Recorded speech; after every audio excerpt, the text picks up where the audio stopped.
What is going on, everybody? This is Snowman. Welcome to Show Off. Today we're going to be looking at a really cool game called Crypt, the NecroDancer, which is clearly, a pun off of Necromancer. This is a roguelike dungeon crawler game, but the kind of really cool aspect to it here is the fact that it is rhythm-based. You can see the beats going across the ground here on your heartbeat, and you can only move to the beat of the game here, or as to the music.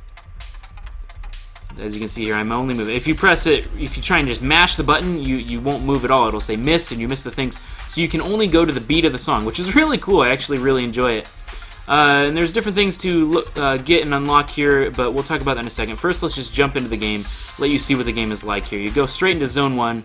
Here's the music, and you go to the beat of the music here. It's randomly generated. I saw a thing about this game that was from the devs, and basically this was inspired by Spelunky in the dungeon crawling roguelikiness part of it.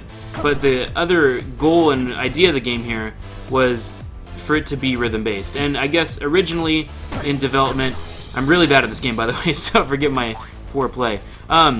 Originally it was supposed to be like real-time strategy fighting. So it's supposed to take that randomness that you see in games or roguelike type things. I'm doing so bad I'm dying here. It's really hard to talk and go to the rhythm at the same time, so I'm trying my best here. There we go, killing enemies and stuff. I'm about to die for sure. But they liked the timing of the game here. There we go, killed that monkey. There we go, sorry, I just got to focus to try and kill some enemies. It was supposed to be like real time where you had to do it in a certain, but he said then it felt like a certain rhythm to it, so I died, of course. So the rhythm there, let's just quick restart.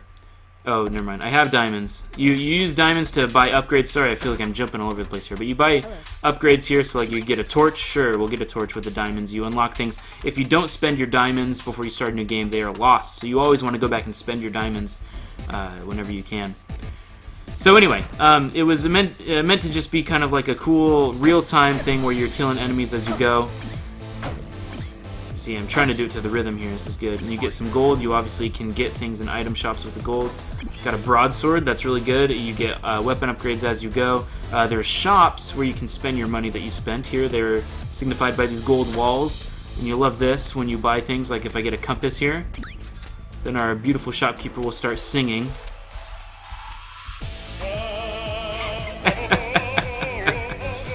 It's just hilarious. So, compass is clearly just like Spelunky Compass, where you shows you the exit. You go deeper and deeper into the floors. So it's almost like, I guess, Binding of Isaac in a way like that. There we go. The broadsword is it cuts across 3 squares instead of just 1, so that's a really good one. You also have a shovel, so you can actually just straight dig through walls. Not these hard rock ones, but the easy dirt ones. You can just dig right through the walls, so you can kind of make your own paths, and sometimes you'll find secrets, just like this. Got some armor, great. Sure, I'm sure that will help me. So, there are different traps and things in the floor as well, like that one said tempo down. So for a short while, the tempo decreased there. So you just got, it's just things you got to roll with, kind of work your ability to try to make it through the game and level here. There we go. But if you keep a combo going, like if you kill enemies, the longer you keep your combo, it has a coin multiplier. Right now my coin multiplier is on 3, which is the max it can be. So I get the most coins that I could possibly get. That was like a mini boss at the end of the floor there.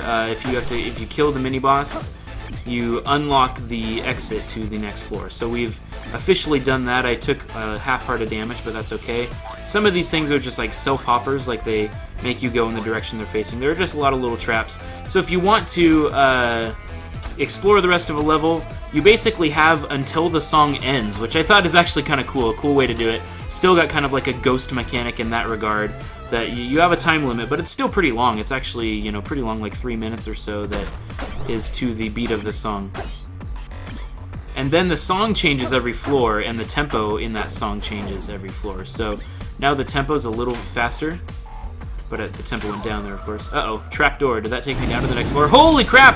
No, that's bad. It took me to a boss here. Oh my gosh, I killed it, though, somehow.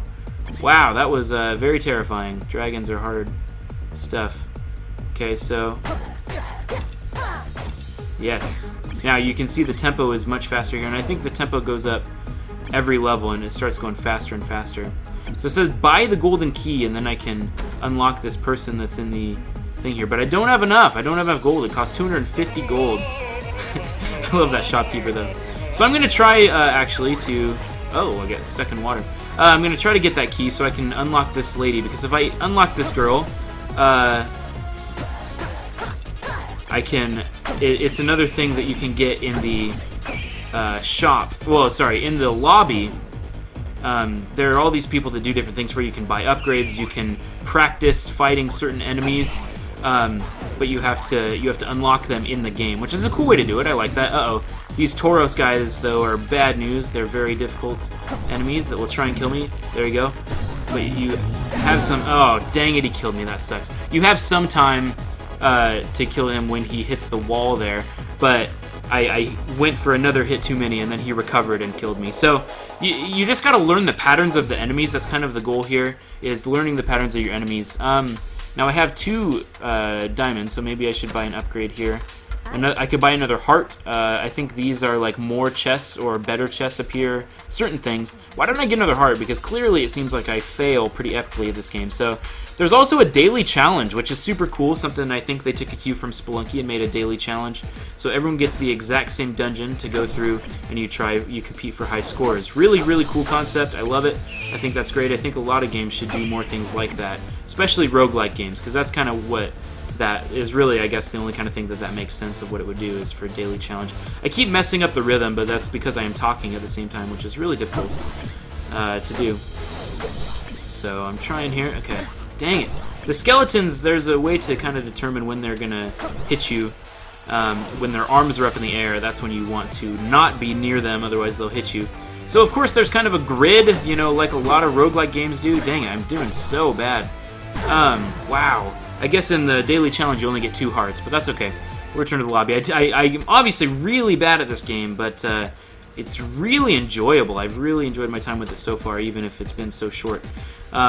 So, you know, same thing as before. You kind of have the ability to explore as much as you want, but you have a limited amount of time before you have to go down to the next floor.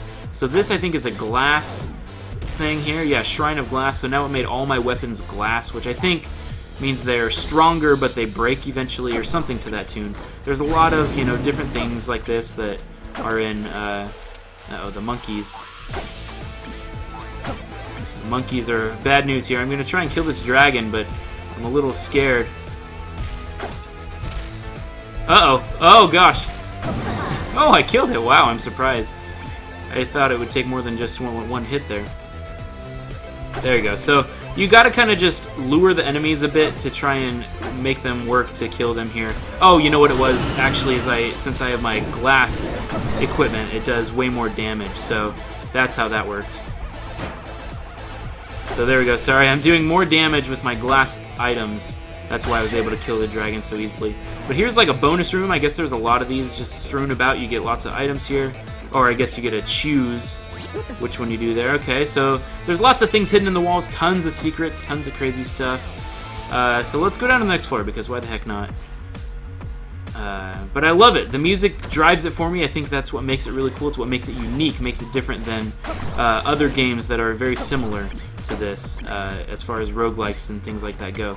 It's a roguelike dungeon crawler. You've seen that stuff before. But the rhythm of the game is what kind of does it for me. I love that the ground turns into like a disco floor once you have a multiplier going. That's just so epic. But it's really good, and it's really, really cool. There's a lot of depth to it, a lot more than you might originally think. And the longer you play, the more you start to see that depth. This is another... Dang it. Uh-oh. Oh, no, I have no weapon. There we go. Oh, gosh. So, yeah, it looks like eventually your weapons break, and they just turn into glass shards. Wow. So I guess I'd better buy some stuff again, because clearly I am not prepared for what I have in store here. So the controls literally are just the arrow keys. You press then the direction you want to go, and then if there's an enemy next to you, instead of moving to that direction, it will attack that enemy. So very simple controls. I guess one of those things where it's easy to pick up, hard to master kind of things. I think it's one of those where there's a lot to it. Here's another, yeah, Tauros guy. So I gotta, jeez, my armor shattered already. Oh gosh, dang it. I didn't see that I had no weapon. So there you go. This game's really awesome. I'm gonna do one more round here, but I have a gem, so why don't I spend it? You can just buy all sorts of upgrades. Like, I don't know what any of these do, but here's a scroll I can get. It just upgrades things that appear in the game. So now, apparently there's local co-op as well, and as you can see, there's all sorts of different things. There's different characters. Let me show you a different character real quick, because I have unlocked the Bard, the Monk, and Candace. But the Bard is really cool. Bard mode is no beats. You can move at any pace you want, which is really cool. But you got to get used to it, especially if what you've done before is, you know, use the rhythm. So really the enemies only move when you move. So it's really good, actually. The Bard is very good when you want to like learn the enemy's patterns. It's really useful, dang it, for learning how to react to them, because they no longer move to the beat of the song. Dang it, thought I had him. They move to the beat that you move at, which is really cool. Really cool. I'm gonna use that apple to regain some health. Bard is very useful for learning enemies. Oh gosh, okay. Wow. Looks like I can do this and just kill him, yeah. Good, got it. So, it's just good. It's good that I like that there's different enemies, different ways to try and figure out how to play the game here. And then the coin multiplayer, you know, still applies, but it no longer applies to how you go to the rhythm, which is actually really nice. Maybe I should have done this originally for the, dang it, for the show-off episode here. But it's really good. It's really unique. I love it. I love the different items that you can collect and different things. Let's get on to the next floor. Still got to be careful, for sure. And it's really, like, seriously, it is all about learning the enemy's patterns. I love the broadsword. I think the broadsword is one of the best items. You have a much farther reach. It's very useful. You also have a bomb. I don't know exactly the purpose of a bomb, I guess, other than... Dang it, these guys are a little hard to get. Other than, I guess, trying to kill multiple enemies at a time or something. I don't exactly know, because you have a shovel, so I don't know exactly... Oh, I guess your shovel can't, you know, get certain rocks, so you use a bomb to open certain rocks. What do we got in here? Looks like I can get some better armor. Chainmail, sure. And maybe a pack. I don't know. Does that give you more... Oh, I don't have enough money. Give you more items you can hold. I don't know exactly what all the items do, but there's clearly a whole ton of them. So that's really cool. So once you get close to those guys, looks like you trigger them. Oh gosh.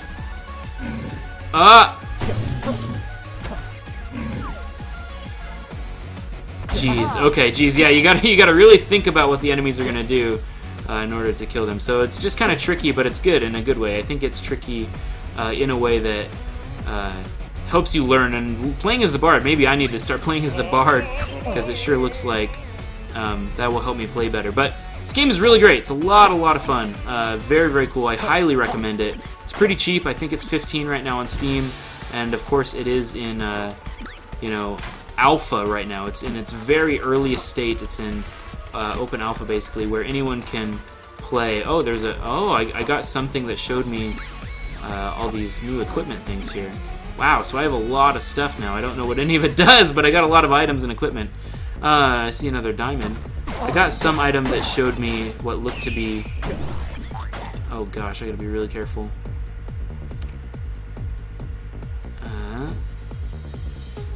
So it looks like these guys go in...